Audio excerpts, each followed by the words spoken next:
একটা সকাল, একটা আকস্মিক আক্রমণ, আর তার প্রতিশোধে মানব ইতিহাসের সবচেয়ে ভয়ঙ্কর অস্ত্রের ব্যবহার। ১৯৪১ থেকে ১৯৪৫, মাত্র ৪ বছরের ব্যবধানে পৃথিবী দেখেছে এমন ধ্বংস যা আগে কখনো হয়নি। ৭ ডিসেম্বর ১৯৪১, আমেরিকার পার্ল হারবার নৌঘাঁটি তখনও শান্ত।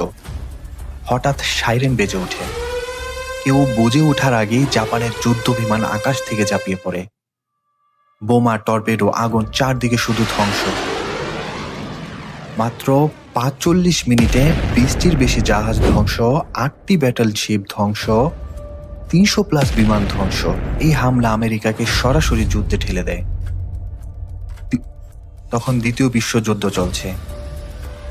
জাপানের ছিল বড় সমস্যা, তেল ও প্রাকৃতিক সম্পদের অভাব। আমেরিকা তাদের তেল দেওয়া বন্ধ করে দেয়, শর্ত দেয় চীন থেকে সরে যেতে হবে। জাপান রাজি হয়নি। তারপর জাপান সিদ্ধান্ত নেয় আগে আমেরিকার শক্তি ধ্বংস করতে হবে। জাপান গোপনে তৈরি করে বিশাল নৌবহর, ৬টি এয়ারক্রাফট ক্যারিয়ার, শত শত যুদ্ধ বিমান। ৩৭০ কিলোমিটার দূর থেকে শুরু হয় আকস্মিক আক্রমণ। প্রথম আক্রমণের পর ১০ মিনিটের মধ্যে আসে দ্বিতীয় ঢেউ, আর পুরো ঘাঁটি ধ্বংসস্তূপে পরিণত হয়। পরের দিনই আমেরিকা জাপানের বিরুদ্ধে যুদ্ধ ঘোষণা করে এবং যোগ দেয় দ্বিতীয় বিশ্বযুদ্ধে। কয়েক মাসের মধ্যেই আমেরিকার পাল্টা আক্রমণ শুরু করে। টোকিওতেও বোমা হামলা চালানো হয়, কিন্তু যুদ্ধ তখন শেষ হয়নি। ৬ আগস্ট ১৯৪৫, সকাল ৮টা ১৫ মিনিট, জাপানের হিরোশিমা শহরের আকাশে উড়ে আসে একটি B-29 বোমারু বিমান। হঠাৎ ফেলা হয় একটি পারমাণবিক বোমা, লিটল বয়।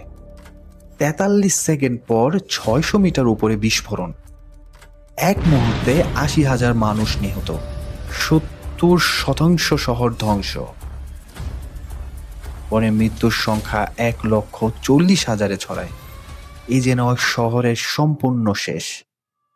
কিন্তু এখানেই শেষ হয়নি। ৯ আগস্ট ১৯৪৫, নাগাসাকির আকাশে আবারও আসে B-29 বিমান। এবার ফেলা হয় আরও শক্তিশালী বোমা, ফ্যাটম্যান। বিস্ফোরণের সাথে সাথে ৪০,০০০ মানুষ নিহত।